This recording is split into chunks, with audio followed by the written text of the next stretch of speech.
Hello students, हम लोग exercise 1.2 पे और क्वेश्चन नंबर है 12 का फर्स्ट नंबर देखिए। कह रहा है explain why 17 into 5 into 11 into 3 into 2 plus 2 into 11 is a composite number. एक कंपोजिट नंबर कैसे है ये हमें दिखाना है, एक्सप्लेन करना है। 17 इंटू 5 इंटू 11 इंटू 3 इंटू में 2 प्लस 2 इंटू में 11।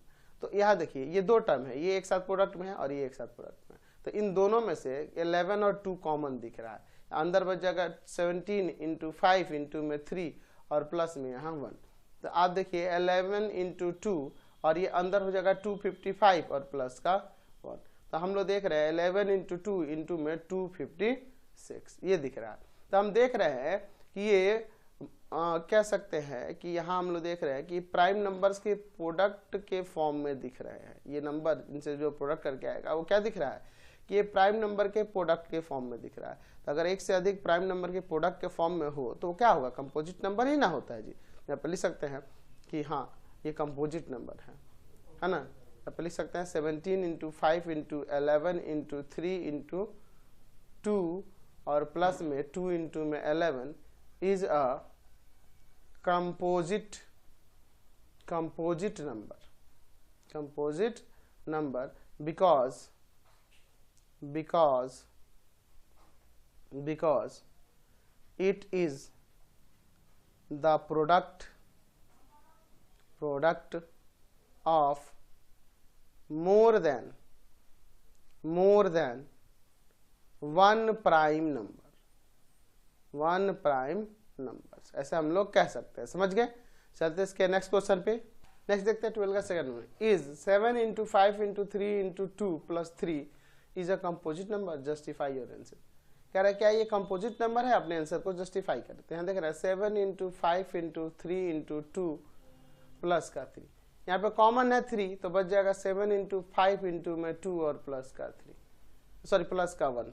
3 तो कॉमन हो गया ना। तो यहाँ देख लीजिए, आप लिख सकते हैं 3 इंटू में यहाँ पर कितना हो जाएगा 70, ठीक है, और प्लस में 1। तो यहाँ 3 इंटू में 71 दिख रहा है। तो 3 इंटू 71 ये more than one prime number के प्रोडक्ट के फॉर्म में दिख रहा है, तो ये कंपोजिट नंबर ही ना हुआ, ठीक है।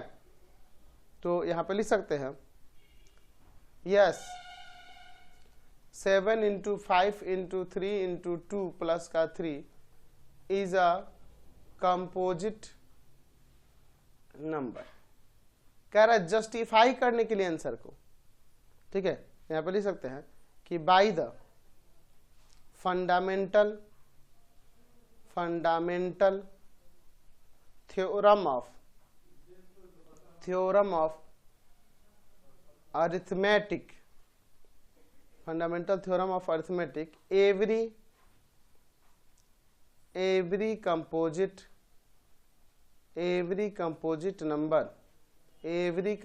number can be expressed as product of primes in a unique way apart from the order of fraction, ठीक है, समझ गए। नेक्स्ट देखिए 12 का term. So that 5 into 7 into 11 into 13 plus 55 is a composite number. अच्छा, इसे हम कंपोजिट नंबर जैसे 5 इंटू 7 इंटू 11 इंटू में 13 प्लस का 55 दिया। एक काम करते हैं, इसे 5 इंटू 7 इंटू में 11 इंटू 13। अच्छा, इस 55 को ना 5 इंटू में 11 कर दो, तो यहाँ 5 इंटू 11 कॉमन हो जाएगा, 7 इंटू में 13 और प्लस का 1, ठीक है। ठीक है, कोई दिक्कत नहीं है। तो अब यहाँ पे 5 इंटू 11 इंटू में 91 प्लस का 1, ठीक है। तो 5 इंटू में 11 इंटू में 92। तो हम देख रहे हैं कि ये एक से अधिक प्राइम नंबर के प्रोडक्ट के फॉर्म में है, तो ये कंपोजिट नंबर है। तो यहाँ पर लिख सकते हैं कि 5 इंटू 7 इंटू में 11 into 13 plus 55 is a composite number.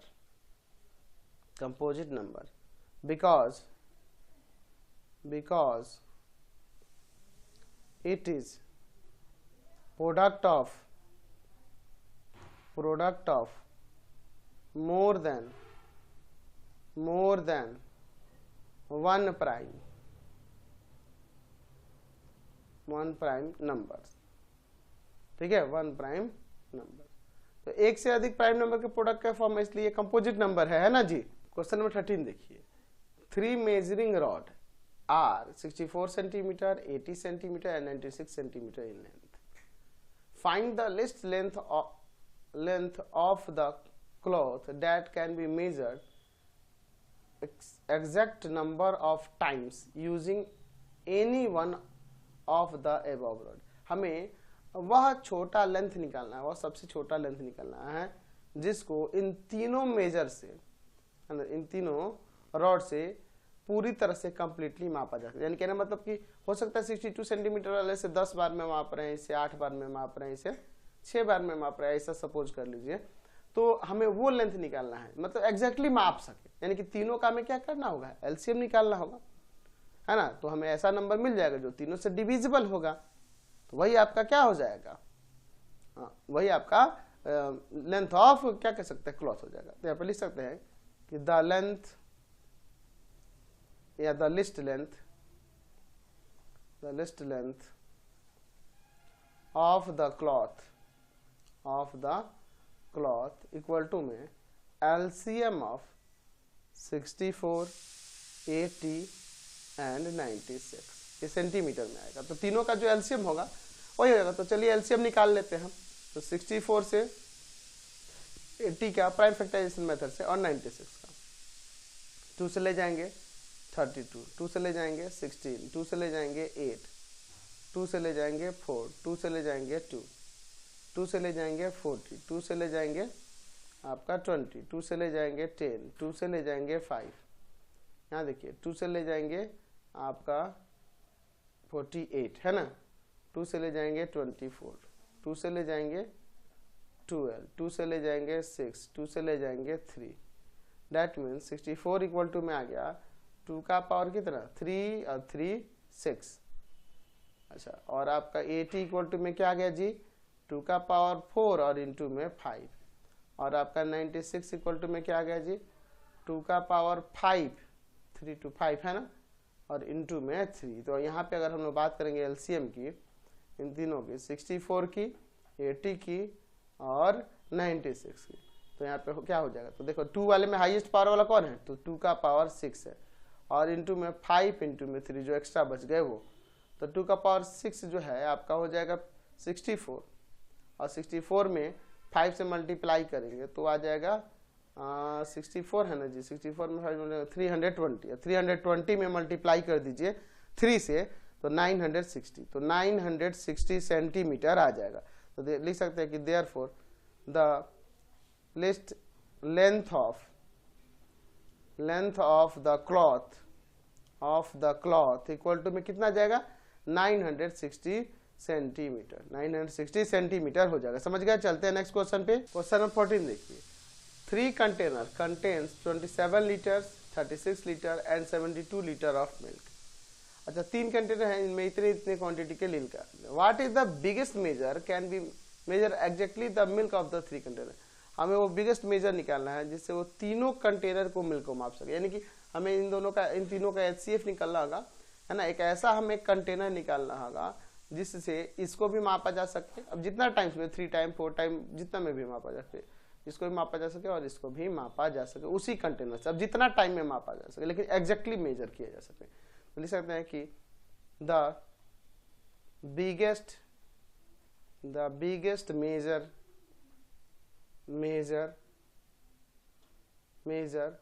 Of the containers equal to, यहाँ पे क्या हो जाएगा जी, HCF ऑफ 27, 36 एंड 72, ये लीटर्स में आ जाएगा। ठीक है, चलिए तो तीनों का हम लोग HCF निकालते हैं, 27 का, 36 का और 72 का।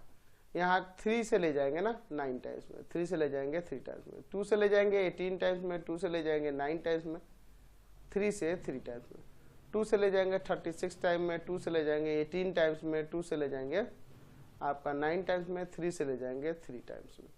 तो यहाँ लिख सकते हैं कि 27 इक्वल टू में हो गया 3 का पावर 3, 36 इक्वल टू में हो गया 2 का पावर 2 इंटू 3 का पावर 2, एंड आपका 72 इक्वल टू आ गया 2 का क्यूब और इंटू में 3 का square.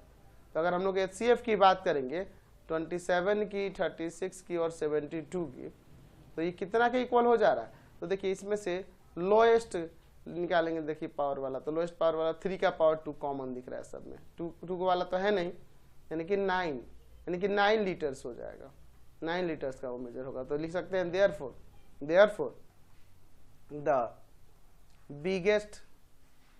the biggest measure of the containers equal to में क्या हो जाएगा? तो वो हो जाएगा आपका 9 लीटर्स, 9 लीटर। समझ गए? चलते हैं नेक्स्ट क्वेश्चन पे। अब next question 50 number.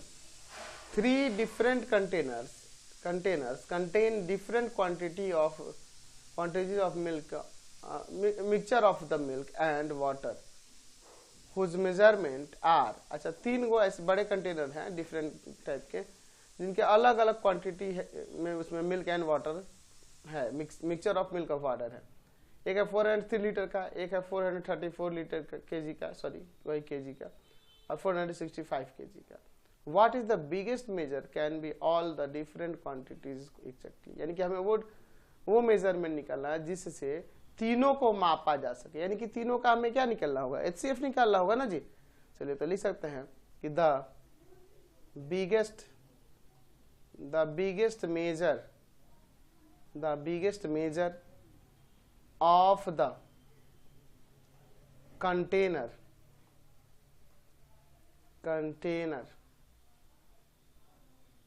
Equal to में HCF ऑफ 403, 434 एंड 465, ये केजी में ही ना आएगा जी। चलिए तो तीनों का हम लोग HCF निकालते हैं, 403 का, 434 का एंड 465 का। ठीक है, तो 403 की बात करेंगे तो ये 13 से चला जाएगा, 13 3 जा 39 और आपका 31 आ जाएगा। अब नहीं कटेगा, 2 से ले जाइए 2 1 7, है ना जी, कोई दिक्कत नहीं है यहाँ पर। चलिए अब ये 7 से चला जाएगा, 7 3 जा 21 और 7 जा 7। अब इसको ले जाएंगे आपका कितना, 3 से जाएगा, चलिए 3 से चला जाएगा, 3 1 जा 3, 3 5 जा 15 और 3 5 जा 15। ठीक है, अब नहीं जाएगा, 5 से ले जाते हैं, 5 से ले जाएंगे तो 5 3 जा 15 और 5 1 जा 5, अब नहीं कटेगा। तो 403 इक्वल टू में आ गया 13 और इंटू में 71। अच्छा, और आपका 434 इक्वल टू में आ गया 2 इंटू 7 इंटू में 31। ठीक है, चलिए, और आपका 465 इक्वल टू में आ गया 3 इंटू 5 इंटू में 31। तो यहाँ पे हम लोग अगर HCF की बात करेंगे 434 एंड 465 इक्वल टू में क्या होगा 31, तो 31 kg हो जाएगा। तो देयरफॉर लिख सकते हैं द बिगेस्ट